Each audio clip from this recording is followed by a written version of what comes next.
A ruthless blizzard. A city frozen in fear. And in the middle of it, a billionaire woman who once had nothing. When she slammed the brakes on her Bentley and saw a half-frozen girl in a wheelchair, abandoned on the sidewalk, no one expected what came next. Cameras caught her dragging the girl into the car, but what happened after that turned into a story that shattered the internet. Not because of money, but because of what money can't buy. The snow hit like knives. Boston was drowning in white, a howling wind clawing through every street and alley. Sarah Langford pressed her gloved hands to the steering wheel, eyes narrowed behind the blur of sleet on the windshield. She shouldn't have been here. Not tonight. Not in this storm. But the board meeting had stretched late, and the private jet home was grounded. Billionaires didn't usually drive alone in blizzards, but Sarah wasn't like most billionaires. The car's heater hummed, struggling against the cold creeping in through the doors. Her phone vibrated on the passenger seat, another message from her assistant Olivia, warning her to turn back. Sarah ignored it. Something, she couldn't explain what, urged her forward, a strange pull in her chest, like a memory half remembered. Before we begin, let me know where you are watching from. Leave your country name in the comments below. And if you love stories about courage, loyalty, and community, be sure to subscribe so you don't miss the next stories. Then she saw it.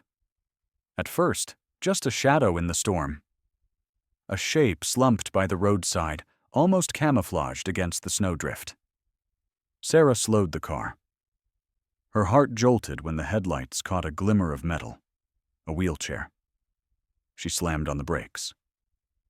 The tires skidded, the world spun white, and when it stopped, Sarah was breathing hard, staring at the figure. A child. No older than 9. Her hair was tangled and frozen to her cheeks, her skin pale, lips trembling. The wheels of her chair were half buried in snow. Sarah jumped out, the wind biting through her coat instantly. "Hey! Hey, sweetheart, can you hear me?" she shouted, voice almost lost to the storm. The girl lifted her head weakly. Her eyes, gray like ash, met Sarah's, wide with something more than fear. I can't move," she whispered.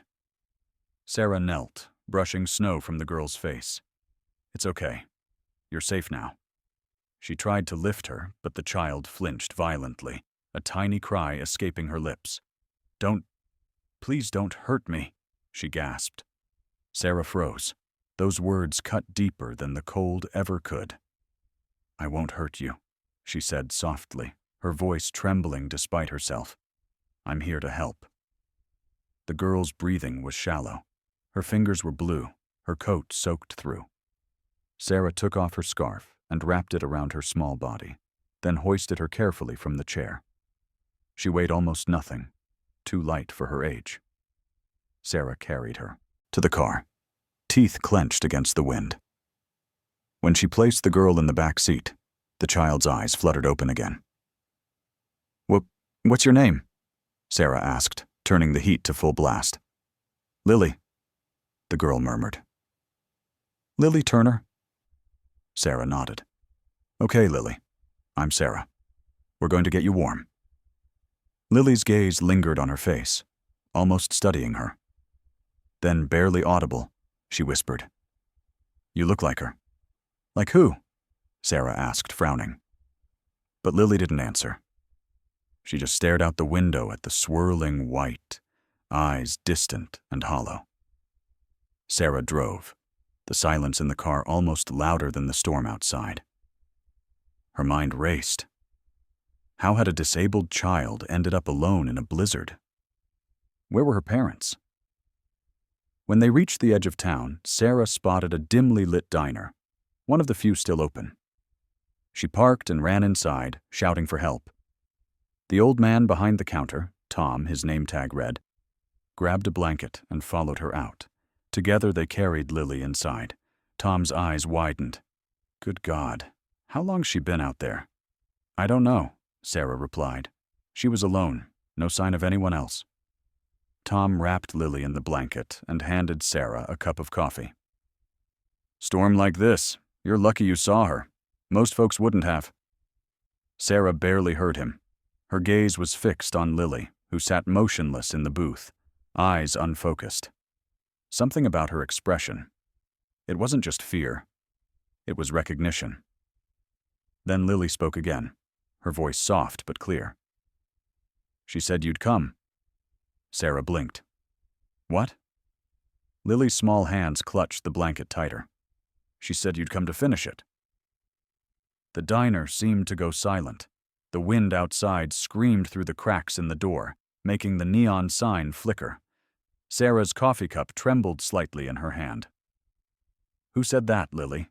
she asked, forcing calm into her tone. Lily didn't answer. Her eyes filled with tears. "She said you'd look just like her." "Like who?" "My mom," Lily whispered, "before she died." Sarah felt her chest tighten, the sound of the storm fading into a dull roar in her ears. There was no way. She didn't even know this child. Tom cleared his throat. "You okay, ma'am?" Sarah nodded stiffly. "Yeah, just tired." But she wasn't. She was shaken. Every instinct told her something wasn't right. Lily's words replayed in her mind. "She said you'd come. To finish it." What did that mean? Sarah stood, needing air. She stepped outside, snow whipping her face. In the distance, through the veil of white, she saw the faint glow of blue lights, police or ambulance maybe. Relief flickered for a second, until she noticed something else. The wheelchair she'd left by the roadside, gone. Just the deep indentations in the snow where it had been. A chill colder than the storm crept up her spine. Behind her, through the diner's fogged glass, Lily watched her, eyes wide, motionless, and somewhere in that howling darkness, a low metallic creak echoed, like wheels turning. Sarah didn't sleep that night. Even after the storm eased, her mind remained trapped in the howling white outside the diner.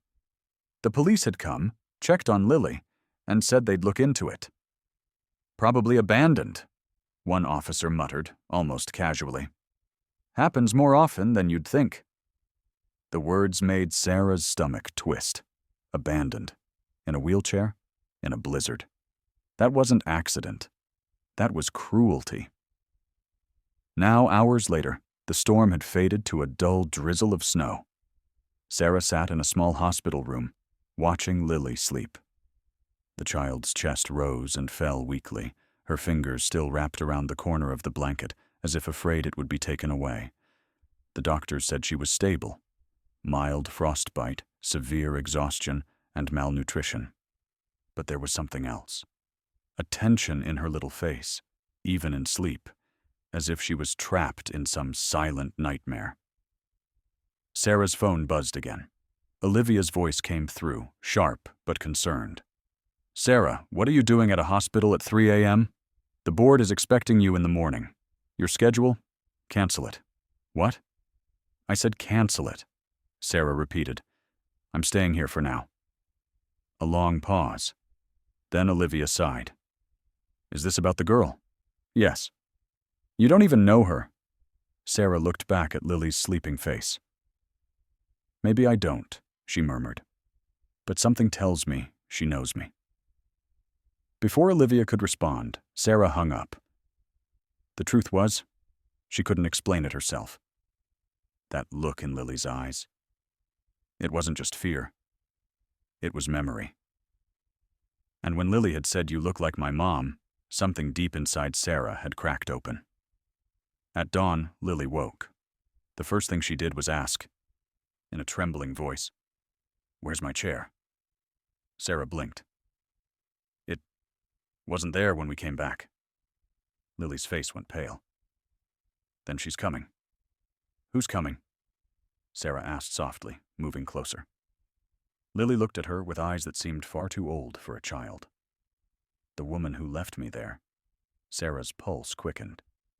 "Your stepmother?" Lily nodded slowly, her lips quivering. She said if I ever told anyone, she'd come back and finish what she started. Sarah felt a deep, protective rage rising in her chest, an emotion she hadn't felt in years. She won't hurt you again, I promise. Lily's gaze softened for a moment. Then she whispered, You sound like her. Like your mom? Lily nodded again. She used to say that too. Sarah forced a small smile. What happened to her? Lily turned her face toward the window, watching the soft snow outside. She died when I was 5. My stepmother said she got sick. But sometimes I think she didn't. Sarah's chest tightened. She wanted to press for more, but the fear in Lily's eyes stopped her. She changed the subject gently. Lily, do you have any family? Anyone I can call? No. The answer came too fast, too final. She said no one wants me. Sarah bit her lip, heart aching. That's not true. Lily didn't respond.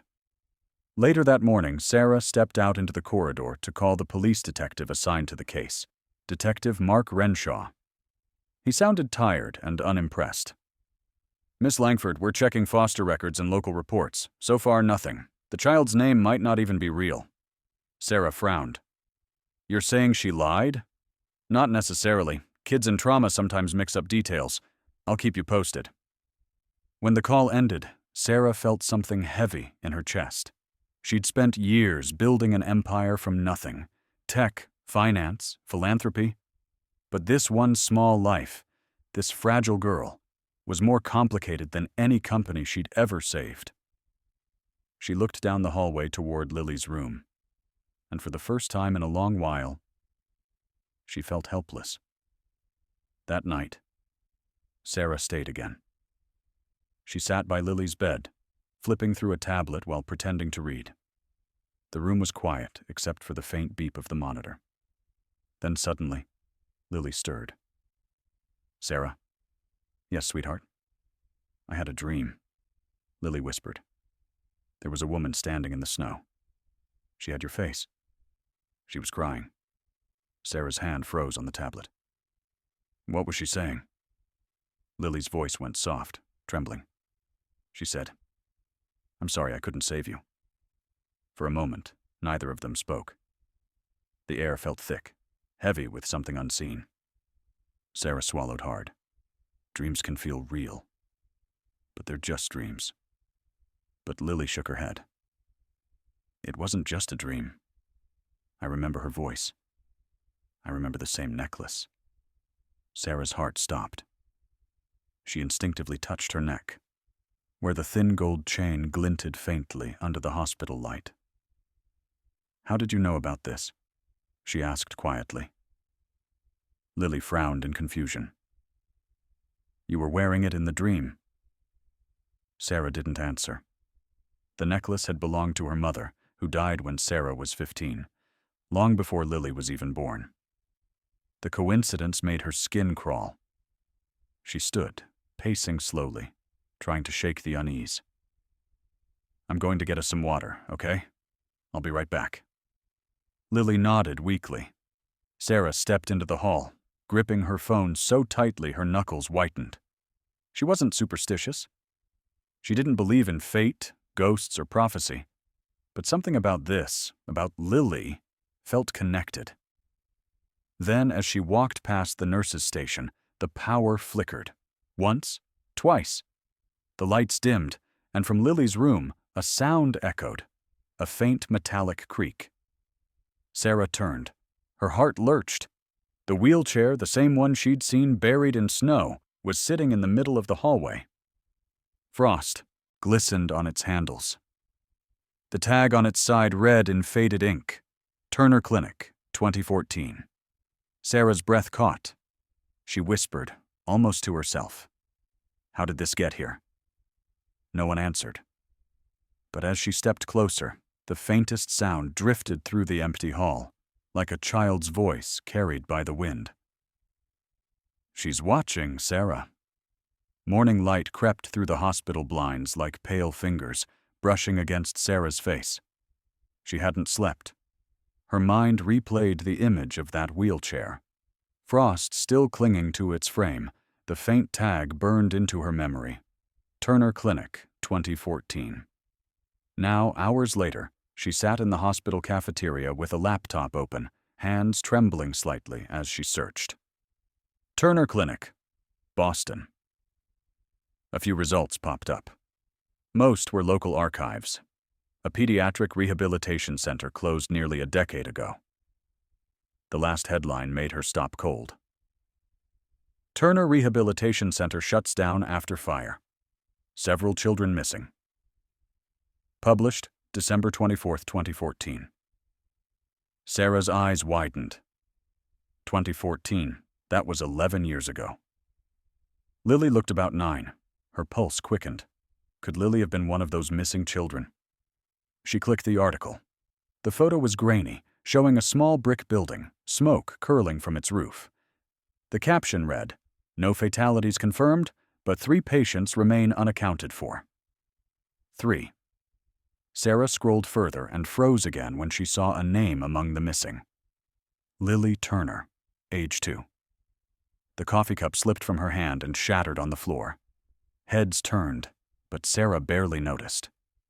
She read the line over and over, her thoughts racing.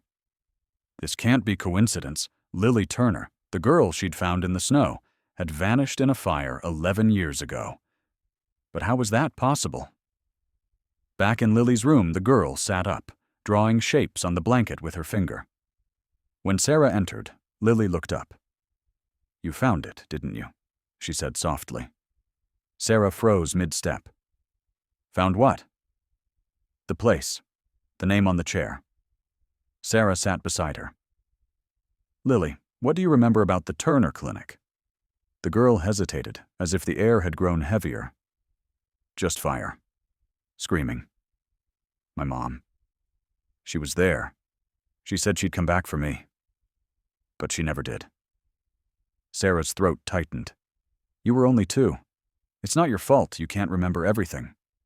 "I do remember one thing," Lily said, voice trembling. "The song she used to sing when I was scared." Her lips parted, and she began to hum. A slow, haunting melody. Sarah's breath caught in her chest. She knew that song. It was a lullaby, her mother's lullaby, the same one she used to hum to Sarah before bed. She felt the blood drain from her face. "Where did you hear that?" "My mom sang it," Lily whispered. "She said it was from someone she once knew. Someone named Langford." Sarah's heart stopped. That was her family name. She stood, abruptly, her chair scraping against the tile. "I'll be right back," she muttered, and before Lily could speak, Sarah hurried into the hallway. Downstairs, she found Detective Renshaw leaning on the counter near reception, filling out paperwork. "Detective," she called, breath unsteady. "I need to know everything you have on the Turner Clinic fire." He frowned. "That's an old case. Why?" "Because the girl I found, Lily Turner, was one of the missing children." Renshaw's pen froze. "That can't be. Those kids were presumed dead." "She's alive," Sarah snapped. "I found her." He studied her for a moment, then nodded slowly. "All right, I'll reopen the file. But Miss Langford," he lowered his voice. "That clinic wasn't just any facility. It was privately funded. Some kind of experimental therapy center. The founder disappeared right after the fire." Sarah frowned. "Who was the founder?" Renshaw flipped through his tablet. "A Dr. Evelyn Turner." The name hit Sarah like a blow. She staggered slightly. Dr. Evelyn Turner, her mother's college roommate. Her mother used to talk about her all the time. Eve Turner, brilliant, stubborn, and secretive. They'd lost contact after a falling out, years before the clinic was built. Renshaw didn't notice Sarah's expression. He was still scrolling through files.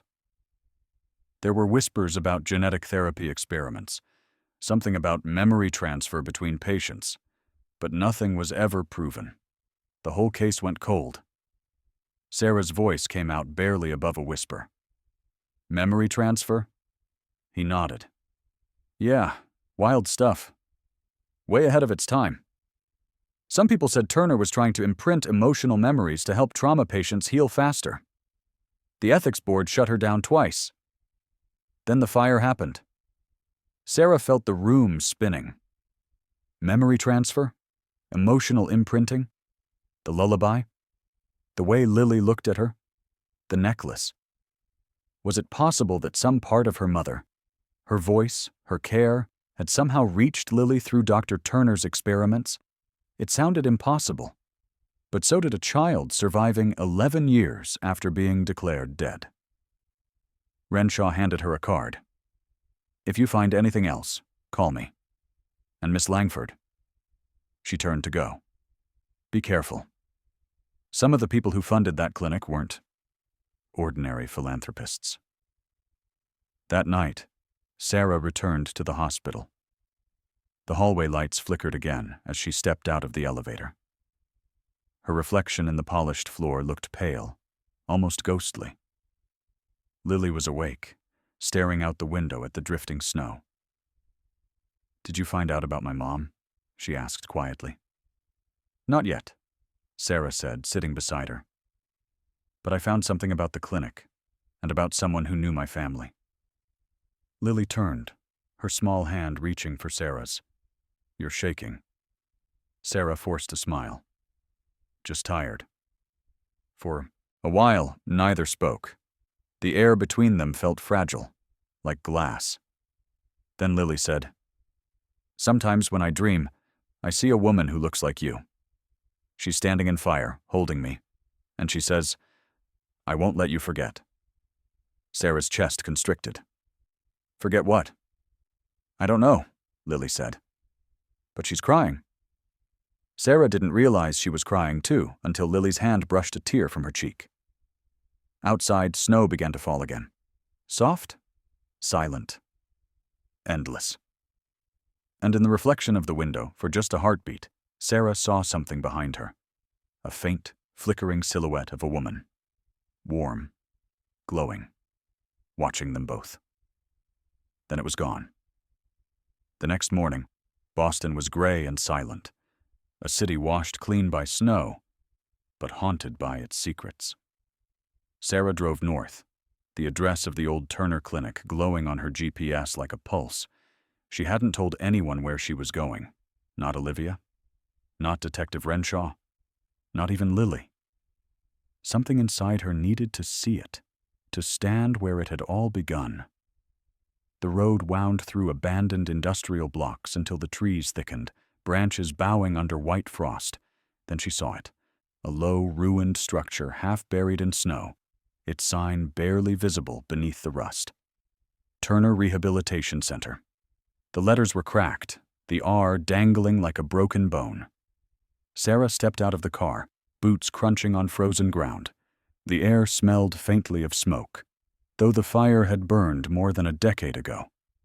She hesitated at the entrance, her breath visible in the icy air.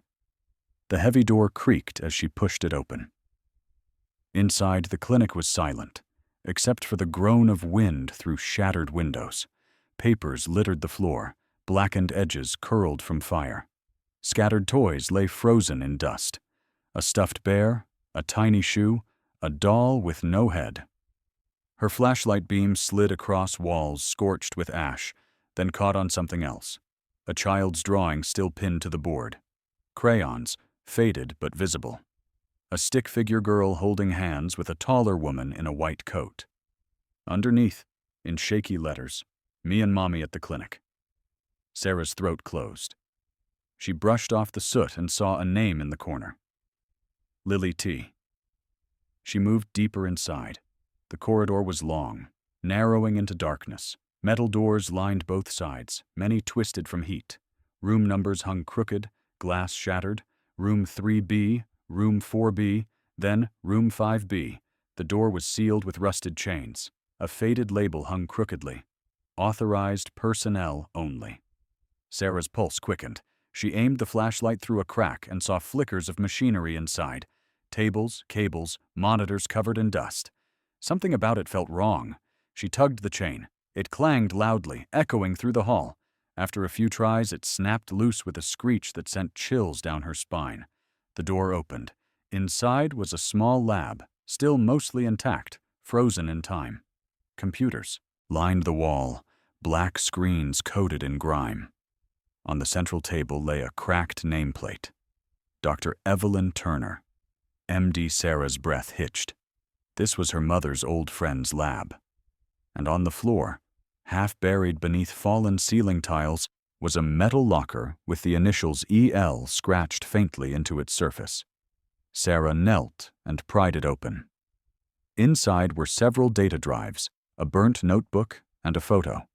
2 women smiling in front of Harvard Medical School. Her mother, Margaret Langford, and Evelyn Turner. On the back of the photo was a note written in Evelyn's hand. For M, we will save them no matter the cost. E.T. Sarah's hands trembled. Save who?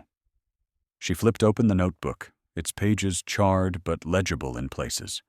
Medical notes, diagrams of the human brain, and underlined phrases that made her skin crawl. Neural echo phenomena observed in subject LT. Emotional memory resonance successful. Partial transference achieved. Subject recalls maternal stimuli, not her own. Singing pattern identified. Sarah's fingers tightened around the pages. Maternal stimuli. Singing pattern. The lullaby. Her mother's lullaby. A sudden chill filled the room. Her flashlight flickered. Then faintly from somewhere down the hall, a whisper. It was soft, melodic, impossibly familiar.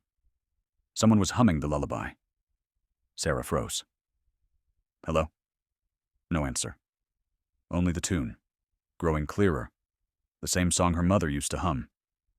She followed the sound, heartbeat thundering. Her steps echoed off the walls as she moved down the dark hallway toward a small, half-open door marked observation room. The air was colder here. Frost had crept across the windows in delicate veins. She pushed the door open. Inside was a single chair facing a cracked mirror. One-way glass for observing patients. A faint light flickered inside the room beyond the glass. Sarah stepped closer and gasped. There was a wheelchair, perfectly upright in the center of the other room. Its frame glinted under the flickering light. The same model. The same make. And carved faintly into its armrest, almost invisible beneath dust. LT. Her skin prickled. Then suddenly, the flashlight died. Darkness swallowed the room. The air grew dense, colder, as though the fire had never ended, as though the building itself remembered. And then came a sound. A small, broken voice. She said you'd come, Sarah. Her breath caught. Who's there? No reply. Only the faint squeak of metal wheels turning slowly across the floor. Her shaking hands found her phone light. She raised it. The wheelchair was right in front of her. Frost spread outward from its wheels in tendrils across the floor. And in that shimmer of frost, Sarah saw something impossible reflected. A woman's face overlapping her own. Her mother's. Her mother's lips moved, though no sound came. Then faintly, in her mind. Or her memory? Sarah heard her mother's voice. They tried to destroy what we created. Don't let her forget who she is. The light blinked out. When it came back on, the wheelchair was gone. Only the drawing remained on the floor. The same one she'd seen earlier, the stick figures now blurred by moisture. But the caption had changed. Now it read, "Me and Mommy and Sarah." Sarah stumbled out of the building, breath ragged. Snow swirled in the air, glittering like ash. Her phone buzzed violently in her coat pocket. She answered with trembling hands. It was Olivia. "Sarah, thank God. Where are you? Something's happened. The hospital just called." Sarah's heart froze. What happened? "Lily's gone." The words sliced through her like ice. "What do you mean gone?" She disappeared an hour ago. The nurses said she was asleep. And then, she wasn't. No one saw her leave. Sarah's hand tightened around the phone. She looked back at the ruin, its shadow looming against the gray sky. The wind howled through broken windows, carrying with it a faint echo of laughter. Soft, childlike, distant. And beneath it, almost hidden, a whisper. "Come find me." Snow whipped across the streets as Sarah sped through Boston, headlights slicing through the dark. Her hands trembled on the wheel, heart pounding so loud it drowned out the radio. Lily was gone. The words echoed again and again in her head. She disappeared an hour ago. It didn't make sense. A 9-year-old girl in a wheelchair couldn't just vanish from a locked hospital ward. Unless... No. She refused to finish that thought. Sarah pressed harder on the gas. "Hold on, Lily," she whispered. "I'm coming." The hospital was chaos when she arrived. Police filled the lobby, nurses huddled near the front desk, whispering. When Sarah rushed through the doors, Detective Renshaw turned, his expression grave. "Miss Langford," he said, "we've locked down the building. No sign of her yet." "Any footage?" Sarah demanded. He nodded to a monitor. "You'd better see this." The video showed the hallway outside Lily's room. Midnight timestamp. The lights flickered once, then dimmed. The camera glitched, a frame of static. And then the feed returned. Lily's bed was empty. But what made Sarah's blood run cold was the figure standing by the window a few seconds earlier, a silhouette of a woman in a white coat. Her outline was faint, almost transparent, but the curve of her hair, the height. It looked exactly like Margaret Langford, Sarah's mother. The image froze on screen. Sarah's knees nearly gave out. Renshaw frowned. "You okay? You look like you've seen a ghost." "Maybe I have," she murmured. He raised an eyebrow. "You know that woman?" Sarah hesitated. "I think..." "It's my mother." Renshaw blinked. "Your mother's been dead for 20 years. "I know," she whispered. "But that doesn't mean she's gone." Later, after the police sweep turned up nothing, Sarah walked back to Lily's empty room. Her gaze fell on the bed, sheets neatly folded, as if the girl had left willingly. On the nightstand sat a folded paper, edges singed like it had been through fire. Her heart thudded as she opened it. A child's handwriting, shaky but clear. "If you want to find me, follow the song." Beneath the note was a faint line of musical notes, drawn in pencil. The melody of the lullaby. Sarah sank into the chair, staring at it. The song. The same one that connected them both. She played it quietly on her phone, humming the tune. For a moment she thought she heard something beneath it. A soft, whispering hum, like an echo layered under the sound. It wasn't just a song, it was a pattern. Her mind flashed back to the Turner Clinic, to the words in Evelyn's notebook. Emotional memory resonance successful. Partial transference achieved. Could the lullaby be more than a melody? Could it be a code, a frequency carrying fragments of memory, emotion, or even consciousness? She needed answers, and there was only one place that could give them. 2 hours later, Sarah stood outside Langford Tech Laboratories, her company's research facility. The security guard looked startled when she stormed in, wearing snow-drenched clothes. "Ms. Langford, get Dr. Hayes from the Neural Computing Division."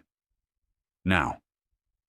Minutes later, Dr. Michael Hayes, her top AI scientist, appeared, hair disheveled, eyes wide. "Sarah, it's 3 a.m. What's going on?" "I need you to analyze something." She handed him the folded paper with the notes. "I think this song carries a digital signature." He frowned. "A what?" "Just check it. Scan the audio pattern and compare it against any encoded frequency data you find. I don't care how long it takes." Within minutes, Hayes had the notes input into a synthesizer. The computers hummed, processing waveforms. Sarah paced behind him, every second stretching longer than the last. Then the monitor beeped. Hayes leaned forward, squinting. That's impossible. What?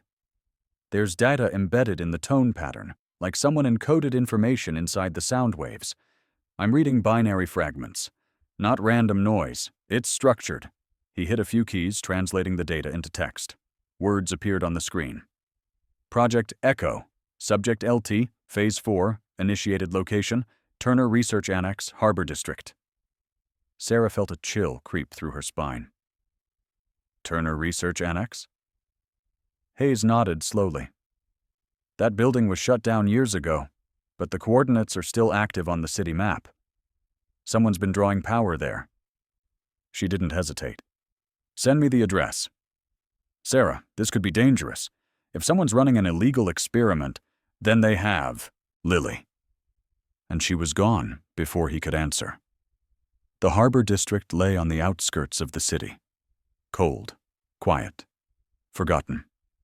By the time Sarah arrived, dawn was bleeding faint light over the water. The building she found there was hidden behind old shipping containers, its walls rusted and unmarked. But faint light glowed from one window. She pushed the door open and stepped inside. The air hummed faintly, alive with electricity. Old servers lined the walls, their lights blinking in rhythmic sequence. In the center of the room was a large glass pod. Empty, cracked, cables still attached. And on the floor, lying motionless beside it, was a small blanket. Lily's. Sarah fell to her knees. Lily. No answer. Then from somewhere behind the pod came the faint sound of a music box. The lullaby. She turned slowly. A figure stood there.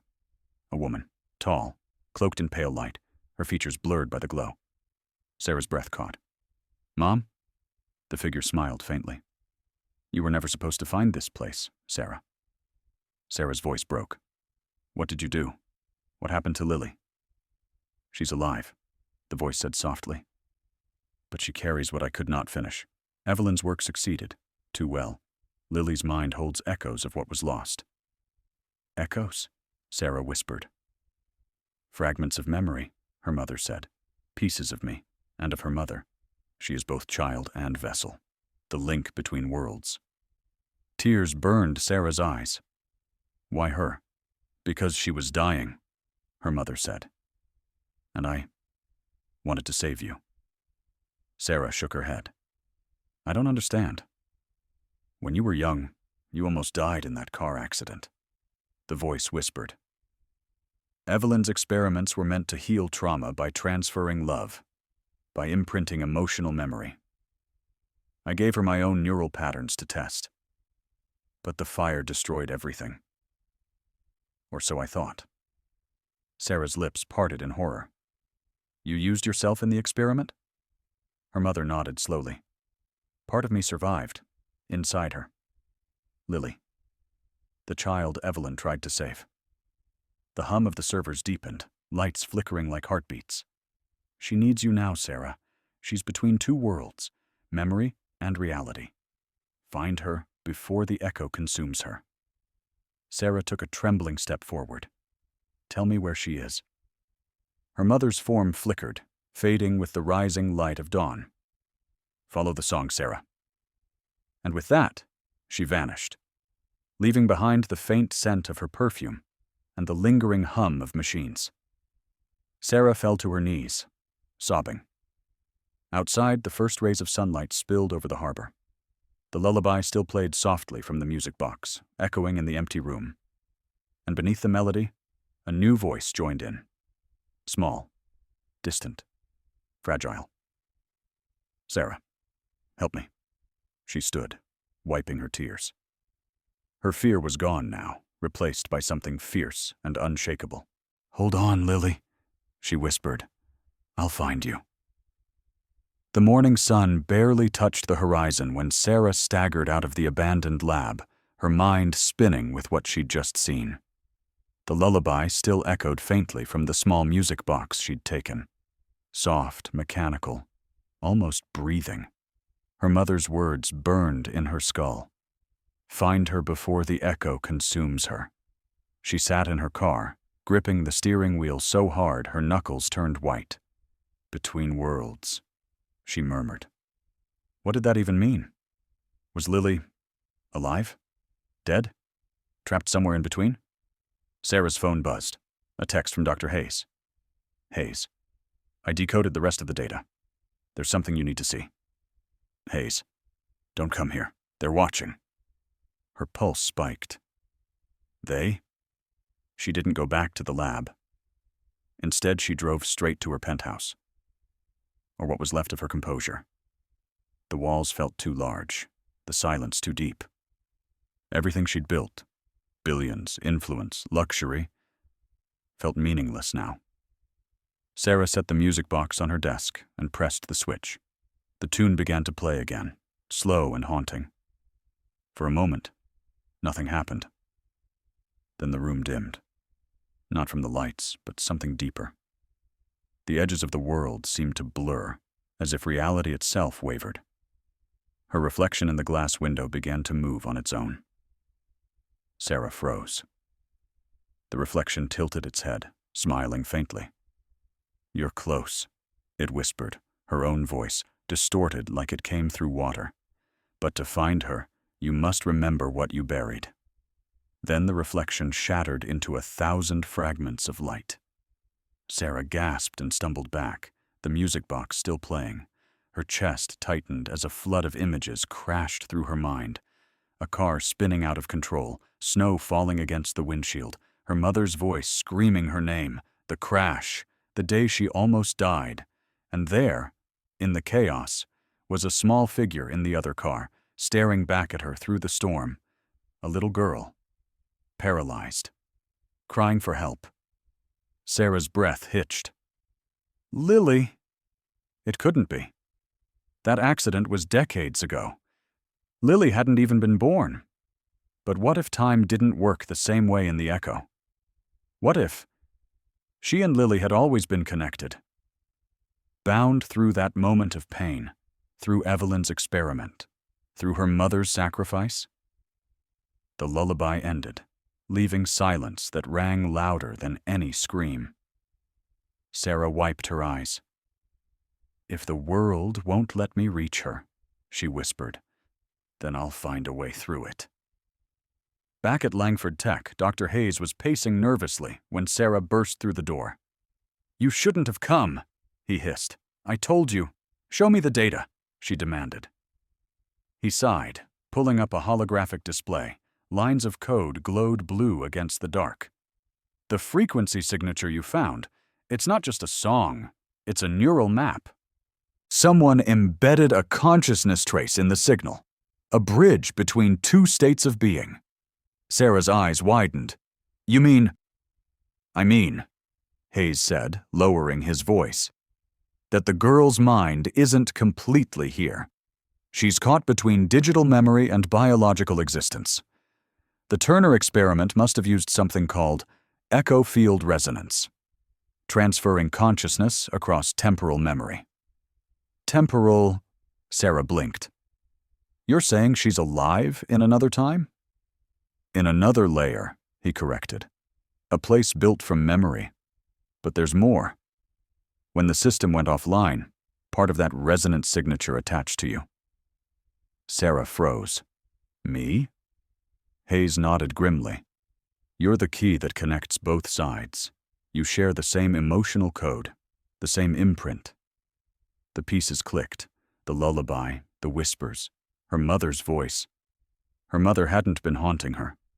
She'd been guiding her. Can you open the bridge? Sarah asked quietly. Hayes hesitated. If I do, there's no guarantee you'll come back. The resonance field might trap you too. Sarah smiled faintly, the kind of smile only someone who had already lost everything could make. Then I'll bring her back with me. He swallowed hard. You'll need an anchor, something that connects you to this world. A sound, a memory, something real. Sarah reached into her coat and pulled out the music box. This will do. Hayes stared at her for a long moment, then finally nodded. "I'll initiate the sync sequence." The lights dimmed, machines whirred to life, monitors flashing as the resonance field activated. The air thickened, shimmering like heat. "Sarah," Hayes said quietly, "if you see her, remind her she's real." She smiled. "I'll do more than that." The light consumed everything. When it faded, Sarah stood in silence. The world around her was wrong. The sky hung heavy and gray. The snow glowed faintly blue.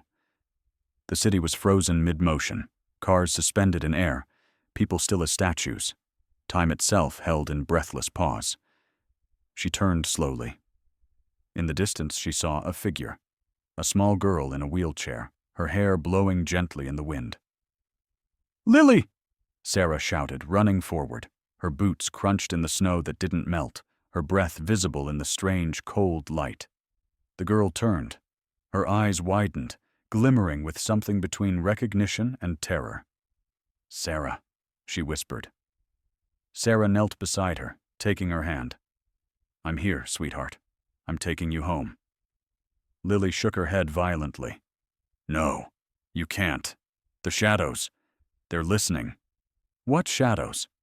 Before Sarah could ask again, the air split with a low, guttural sound, like metal tearing. From the frozen sky, a dark mist began to form, twisting into shapes that slithered across the snow. Lily's grip tightened. "They're coming for the echo. For me." Sarah pulled the music box from her pocket and wound it fast. The lullaby started to play, faint but steady. The shadows recoiled, retreating slightly from the sound. Lily's tears glistened. "That song. It's what keeps me here. It's Mommy's song." Sarah felt a lump in her throat. "Your mother's love made this song, and mine will get you out." The mist screamed, swirling closer. Sarah wrapped her arms around the girl. "Hold on tight, Lily. No more fear, no more snow, just home." Then she closed her eyes and leapt. The world cracked open in a blinding flash of light, and somewhere between the echoes of memory and the pulse of reality, two hearts began to beat as one. Cold. Silence. Then, breath. Sarah gasped and sat upright, her chest heaving like someone pulled her out from underwater. For a moment she didn't know where she was. The room was white, sterile, humming softly with machinery. She blinked hard. Hospital lights. She was back. The air smelled of disinfectant and metal. A heart monitor beeped steadily beside her, its rhythm steady and real. But Lily wasn't there. Sarah ripped off the electrodes and stumbled out of bed. "Lily!" she shouted. Her voice echoed through the corridor. A nurse rushed in. "Miss Langford, please. Where's the girl?" Sarah grabbed her arm. "The little girl I came here with. Lily Turner." The nurse hesitated. "There's no record of any Lily Turner in this hospital." Sarah's blood went cold. "That's impossible. I brought her here." The nurse gave a sympathetic look. "You were found unconscious in your car, Miss Langford, in the middle of the blizzard. You've been here for 2 days." Sarah stared at her, unable to breathe. "No, that's not..." She was real. But deep down, something twisted inside her. Because a part of her had always known the truth was stranger than the nurse could ever imagine. That night, when the hospital finally went quiet, Sarah slipped out of her room.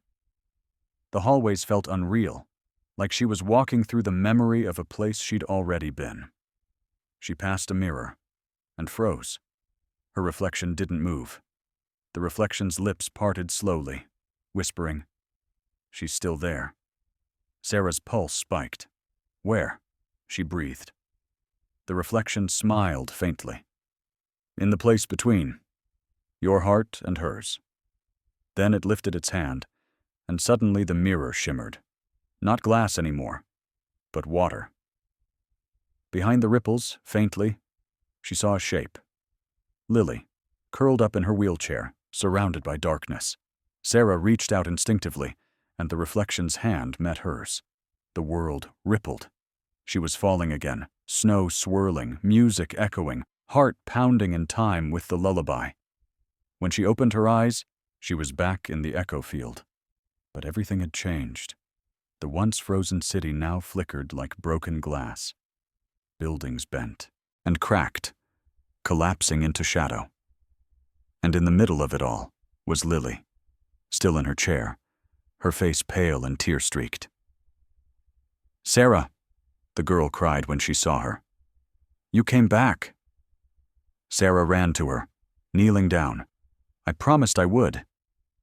"But you're not supposed to be here anymore," Lily said, trembling. "The echo's collapsing. It's trying to take me with it." Sarah looked around. The world was fracturing. Shards of light and memory swirling together, pulling everything apart. "We can still escape," Sarah said. "But we'll have to go through the center." Lily's eyes widened. "The center? That's where the voices come from, the ones that make the song." Sarah squeezed her hand. "Then that's where we'll end it." They moved through the ruins of the echo, guided by the faint melody of the lullaby. As they walked, fragments of Sarah's memories floated past. Her mother's laughter, her childhood home, the smell of cinnamon and snow. It wasn't just her world breaking down. It was herself. At the center of the city stood a tower of light, pulsing in rhythm with a heartbeat. The air vibrated around it, each thrum echoing in Sarah's chest. "This is it," Sarah whispered. Lily's hand shook in hers. "It's beautiful, but it hurts." The tower shimmered, and a figure emerged from its glow. It was Evelyn Turner. Her body was translucent, her eyes glowing faintly. "Sarah," Evelyn said softly, "you shouldn't have come back." Sarah's voice cracked. "You did this to her." Evelyn's expression wavered between guilt and longing. "I tried to save her. The fire destroyed her body, but her consciousness survived through the resonance field. I needed someone with a strong emotional code to stabilize her, and your mother offered hers. My mother died because of you." "She chose to," Evelyn whispered. "She believed love could transcend the limits of flesh and memory, and she was right." The tower pulsed faster. Lily whimpered, clutching her chest. "It's inside me. The light. It's burning." Sarah turned to Evelyn. "Help her." "I can't," Evelyn said. "Only you can. You're the bridge, the fusion of both patterns. But if you take her back, part of you will stay here. Forever." Sarah didn't hesitate. "Then take it." Evelyn smiled faintly, the smile of a woman who'd seen both tragedy and salvation. "Then remember, Sarah, love is the only code that survives." The tower flared white. Sarah lifted the music box from her pocket and opened it one last time. The melody poured out, pure and trembling. Snow began to fall again, this time glowing with golden light. Sarah reached for Lily, pulling her close as the tower's light swallowed them both. "You're not alone anymore," she whispered. "You never were." Lily's tears shimmered. "I don't want to forget you." "You won't."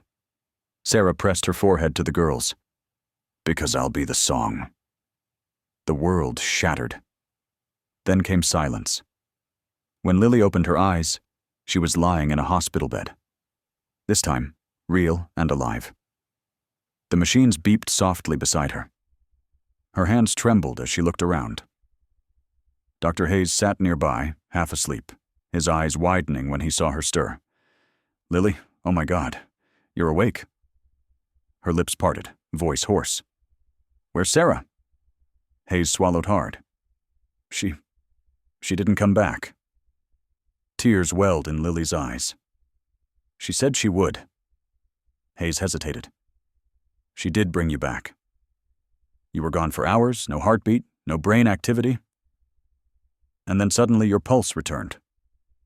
Lily turned her head toward the window. Snow was falling again. And somewhere, faint and distant, a music box began to play. Hayes froze. "Do you hear that?" Lily smiled weakly through her tears. It's her. She kept her promise. Outside, through the snowy glass, a faint light flickered, the shape of a woman standing in the snow, smiling, her outline dissolving into the dawn. And in that fragile moment between night and morning, love and memory, two worlds finally met. Boston, 5 years later. Snow fell gently on the city, soft and slow, like a lullaby the sky never forgot. The streets glowed with golden light from the winter festival, laughter echoing through the air. But above the noise, one song lingered, haunting, tender, and timeless. It was the same melody that once bound two souls across worlds. Inside a small community hall, Lily Turner, now 14, sat at a grand piano on stage. Her fingers danced over the keys, eyes closed, heart wide open. Each note carried the memory of someone who had once risked everything for her. The audience watched in silence, spellbound. When the final chord faded, the room erupted in applause. Lily smiled softly, but her gaze drifted toward the back of the room, where no one stood, yet she always felt someone watching, someone listening. After the concert, she stepped outside, wrapping her scarf tighter as snowflakes kissed her hair. The world was quiet again, except for the faint chime of wind through the trees. "Beautiful performance," a voice said. She turned. It was Dr. Hayes, older now, walking toward her with a proud smile. "You've made quite a name for yourself, you know. The youngest pianist to headline the Boston Winter Gala." Lily chuckled softly. "I didn't do it for the stage. I just wanted her to hear it." Hayes's expression softened. "Sarah?" Lily nodded. "I think she does," he said quietly. "Every time you play that song, the monitors in the old lab pick up faint resonance spikes, like she's still answering." Lily looked down at her hands. Maybe she's still out there, in the echo. Hayes hesitated. "I think she's everywhere love is strong enough to cross the gap." They stood in silence, snow swirling around them. Then Hayes placed a small object in her hand. The music box, restored and gleaming. "She left this in my office before..." He paused. "Before she went back for you. I think it belongs to you now." Lily's breath caught. "Does it still play?" "Try it." She wound it gently. The gears clicked, and the melody began, soft, familiar, shimmering through the night. And then, faintly, another sound joined in. A voice. "Keep believing, little one." Lily froze. "Did you hear that?" Hayes blinked. "Hear what?" "The voice," she whispered. "It's her." The wind picked up, swirling snow into shapes that glowed faintly, almost forming a silhouette. For a heartbeat, Lily saw Sarah's outline, smiling, radiant, watching over her. And in that moment, Lily knew she wasn't imagining it. Sarah had kept her promise. Months later, Lily visited the Turner Annex, now rebuilt as the Langford Foundation for Conscious Healing. She'd become its youngest benefactor and lead researcher, carrying forward Sarah's vision, merging science and empathy to heal trauma through music therapy. She entered her lab, filled with instruments, neural scanners, and walls covered in handwritten notes. In the corner stood a plaque engraved with words Sarah once said, "Healing doesn't mean erasing pain. It means learning to sing again after the silence." Lily ran her fingers over the plaque, smiling sadly. "You'd hate how messy my desk is," she murmured. Then she turned to the newest experiment, a small machine shaped like a heart, glowing faintly with synchronized light pulses. Its purpose: to record emotional resonance through musical frequencies. She placed the music box beside it and began to play the lullaby on her piano. The sensors responded immediately, lights flaring, the machine humming in perfect rhythm with her heartbeat. Then something impossible happened. The holographic monitor flickered, forming a line of text. "Hello, Lily." Her fingers froze. Sarah? Another message appeared. I told you I'd never leave. Tears filled her eyes. Is it really you? Not all of me, the message replied, but enough. She covered her mouth, laughing and crying at once. I missed you so much. I never left. The words glowed softly. Every time you play our song, you open the door between us. Lily whispered, I still don't understand how. Because love, the message said, is the original code. The machine hummed louder, then projected a faint, shimmering image. Sarah's face, gentle and luminous, smiled at her through the light. Lily, the projection said softly, you've done more than I ever could. You've turned pain into purpose. That's what I wanted for both of us. Lily reached out a trembling hand, her fingers passing through the light. I wish I could hug you. Sarah's image smiled sadly. You already do, every time you live. The light began to fade, pixels scattering like fireflies. Wait, Lily cried. Please don't go yet. The last flicker of light shaped into words. When you hear the song, I'm home. And then she was gone. That night, Boston's snow fell heavier than usual, but warm, almost golden. The city lights reflected off the flakes, making everything shimmer like stars. Lily stood on the balcony of her apartment, watching the snow swirl, the music box in her hands. She wound it once more and let the melody drift into the night. Each note rose higher, softer, carrying across rooftops, streets, and frozen rivers. Somewhere out there, beyond sight or sound, a presence stirred, calm, radiant, endless. Sarah Langford, the woman who had once stepped into a storm for a stranger, now lived on in every echo, every heartbeat, every lullaby that brought peace to a broken soul. Lily closed her eyes and whispered, Thank you for saving me and teaching me to save myself. A breeze brushed her cheek, gentle like a mother's touch, and from the stillness of the night came a final whisper. Keep singing, my little miracle. Epilogue.